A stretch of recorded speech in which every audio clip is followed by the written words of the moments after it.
llegó sin anunciarse, un martes cualquiera, cuando el sol aún colgaba en el cielo con indiferencia.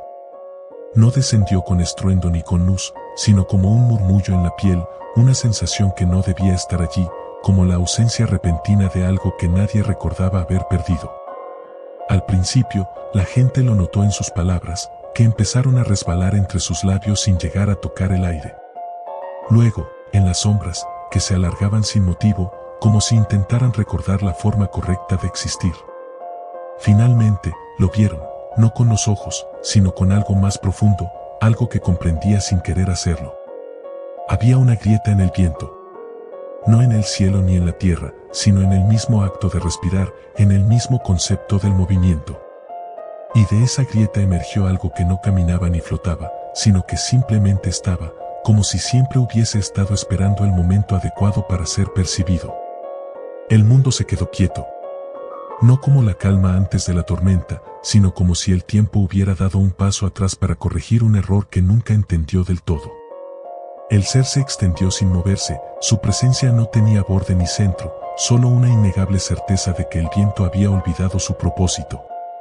No tenía ojos, ni boca, ni forma que el cerebro humano pudiera sostener sin derrumbarse, pero cuando habló, su voz no atravesó los oídos.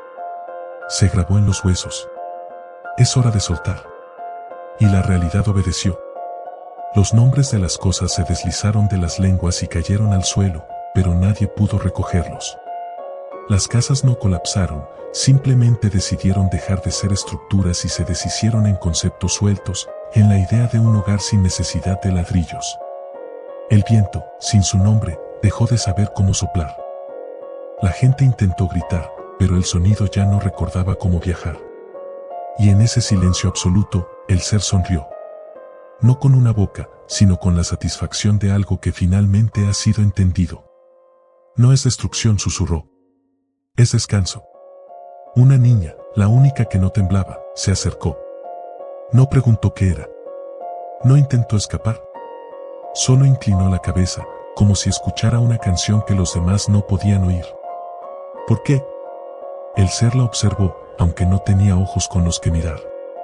Porque todo se cansa, pequeña. Incluso las historias.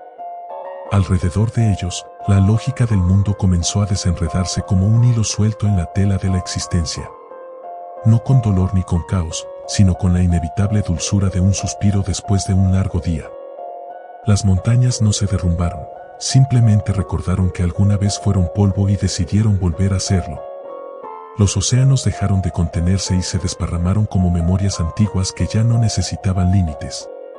La niña sonrió. No porque entendiera, sino porque aceptaba.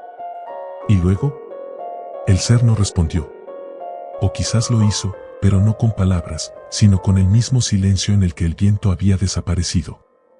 El mundo no colapsó. No ardió ni se deshizo en sombras.